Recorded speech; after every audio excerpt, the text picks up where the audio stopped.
Hello, हाय, नमस्कार। मैं आकांक्षा। Simple to complex की सीरीज में आज का हमारा पहला टॉपिक है परम्यूटेशन एंड कॉम्बिनेशन, यानी क्रमचय एवं संचय। ये क्लास 11th का टॉपिक है, चैप्टर 6 है।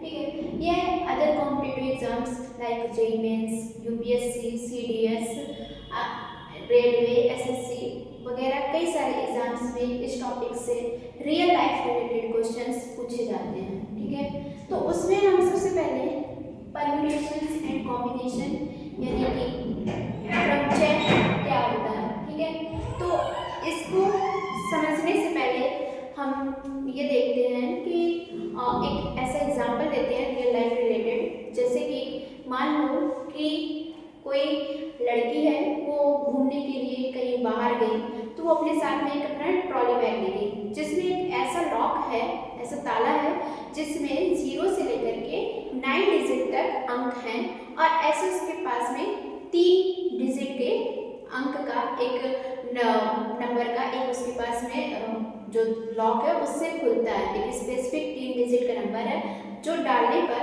वो लॉक खुलता है। ठीक है, माने कि वो उस लॉक का नंबर भूल गई कि क्या था, लेकिन उसे पहला डिजिट याद है कि पहला डिजिट उसका 7 है, बाकी के दोनों डिजिट उसे नहीं याद है।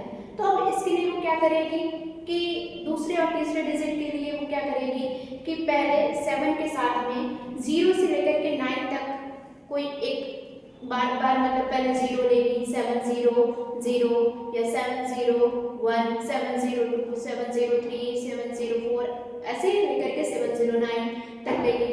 फिर 7 1 0 7 1 1 7 1 2 7 1 3 ऐसे बहुत एक लंबी प्रक्रिया उसे करनी पड़ेगी अपना लॉक का नंबर डिसाइड मतलब उसको ढूंढने में। ठीक है, तो ये इस तरीके से अगर हम लगाएंगे, क्रम लगाएंगे कि 7 0 0 7 0 1 7 1 2 7, तो ये बहुत ही एक लंबी प्रक्रिया, बोरिंग भी हो जाएगा और बहुत एक लंबी प्रक्रिया हो जाएगी। ठीक है, इसको सिंपल करने के लिए हम अपने मैथ्स प्यारे से सब्जेक्ट में एक टॉपिक पढ़ते हैं, परम्यूटेशन एंड कॉम्बिनेशन, जिसे हम क्रमचय एवं संचय हिंदी में बोलते हैं। क्योंकि ये क्लास बाइलिंगुअल है, इसलिए हम दोनों तरह से समझते हैं। तो इस तरह की समस्याओं को हल करने के लिए हम सबसे पहले हमारे पास एक पहला आता है फंडामेंटल प्रिंसिपल ऑफ काउंटिंग। इसका मतलब क्या है? गणना का आधारभूत सिद्धांत। इसे भी समझने के लिए हम अपने एक एग्जाम्पल से ही समझते हैं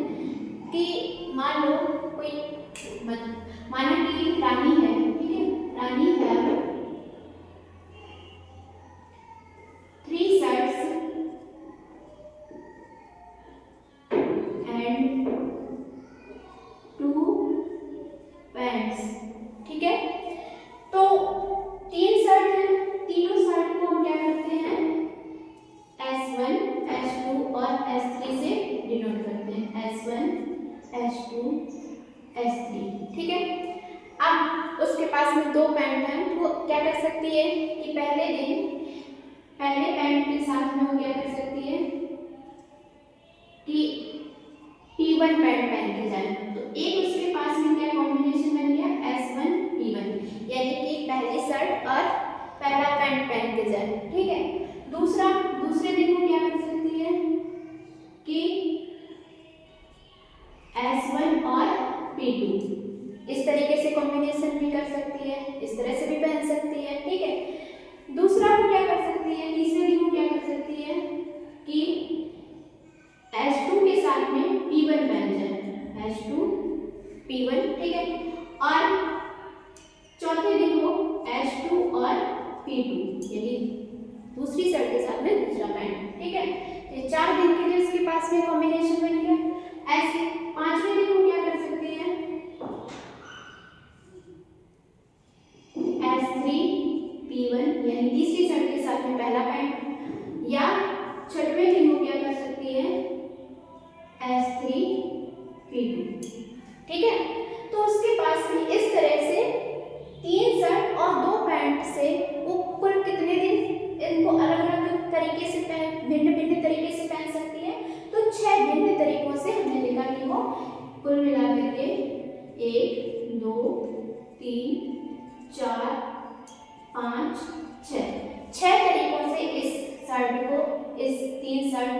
पैंट्स को पहन सकती है। ठीक है, तो इसका मतलब क्या हुआ कि अगर हमारे पास में पहले किसी इवेंट या किसी चीज के होने की तीन कोई चीज हमारे पास में, मतलब पहला जो इवेंट है उसके हमारे पास में वो तीन तरीके से हो सकता है। ठीक है, और मान लो उसके बाद में हमारे पास दूसरा कोई इवेंट है जो दो तरीके से हो सकता है, तो उनके अलग अलग तरीके से दोनों के होने की कुल तरीके कितने हो सकते हैं?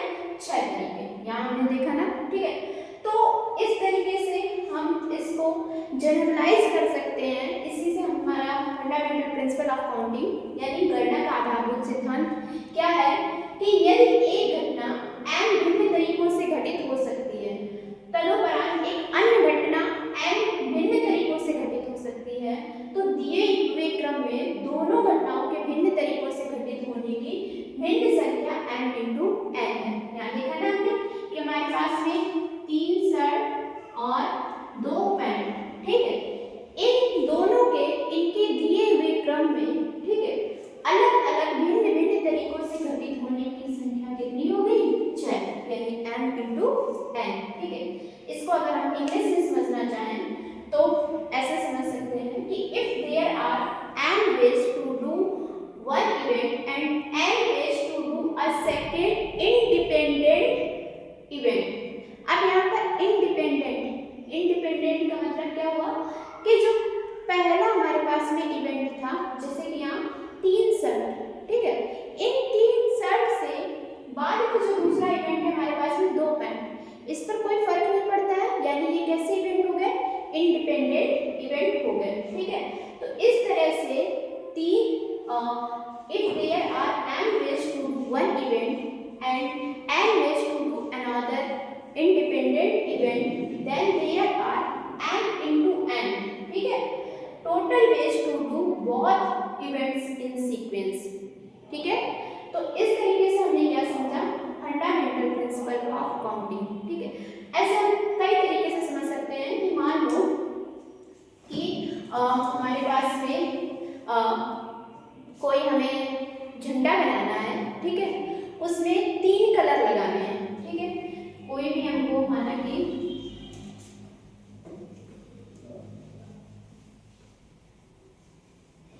या इस तरीके से समझो, हमारे पास में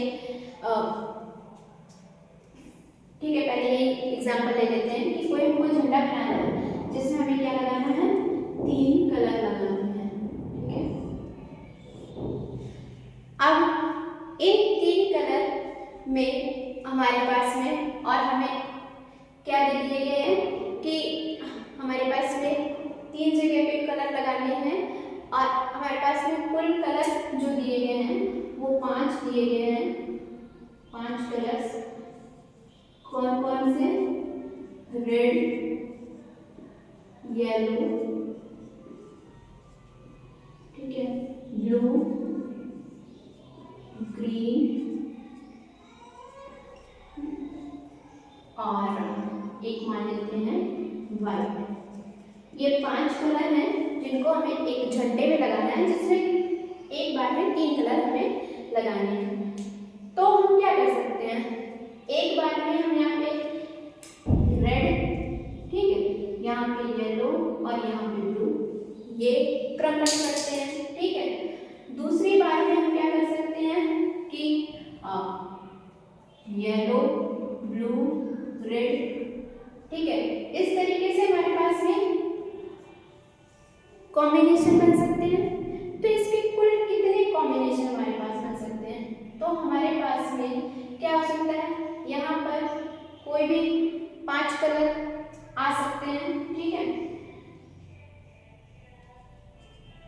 ठीक, दूसरी जगह पर क्योंकि हमको अलग अलग, ये भी है कि इन कलर की पुनरावृत्ति नहीं होनी चाहिए, ठीक है, रिपीट नहीं करने चाहिए। तो यहाँ पे अगर हमने इन 5 कलर में से कोई एक कलर ले लिया, ठीक है, तो हमारे पास में यहाँ पर 5 तरीके से हम लगा सकते हैं कलर। ठीक है, अब हमारे पास में 4 कलर बचे, तो यहाँ पे हम 4 तरीके से कलर लगा सकते हैं। ठीक है, फिर इसके बाद में हमारे पास में कितने बचे? 3 कलर बचे, तो यहाँ पे हम 3 कलर लगा सकते हैं। तो हमारे पास में कुल कितने तरीके हो जाएंगे? इस झंडे कितने तरह के झंडे बनेंगे? तो 5 गुणा 4 गुणा 3, 5 चौके 20 तिहाई 60। यानी कि इस तरह से हम कितने कॉम्बिनेशन बना सकते हैं, कितने झंडे बना सकते हैं, 60 झंडे बना सकते हैं। तो ये जैसे हमने इसको दो उसमें पढ़ा, दो इवेंट का, हम ऐसे 3 इवेंट पे भी कर सकते हैं कि यदि एक घटना n भिन्न तरीकों से घटित हो सकती है, एक अन्य घटना n भिन्न तरीकों से घटित हो सकती है तथा एक तीसरी अन्य घटना जो लेट्स p तरीकों से घटित हो सकती है, ठीक है। तो इन तीनों घटनाओं के भिन्न तरीकों से घटित होने की कुल भिन्न संख्या क्या हो जाएगी, m into n into p, ठीक है। तो इसे हम जनरलाइज कर सकते हैं कई सारे इवेंट्स में, ठीक। जरूरी नहीं कि हमारे पास में सिर्फ 2 इवेंट हो, 3 इवेंट के लिए भी, 4 इवेंट के लिए भी हम इसको जनरलाइज कर सकते हैं।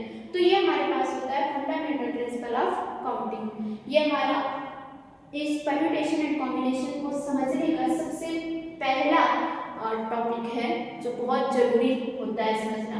तो मुझे लगता है कि सबको शायद ये टॉपिक समझ में आ गया होगा कि फंडामेंटल प्रिंसिपल ऑफ काउंटिंग क्या होता है कि अगर कोई एक इवेंट हम m तरीके से कर सकते हैं, दूसरे इवेंट को हम n तरीके से कर सकते हैं, तो दोनों इवेंट को, ठीक है, सीक्वेंस में करने के लिए हमारे पास में कुल अलग अलग m इंटू n तरीके हो सकते हैं।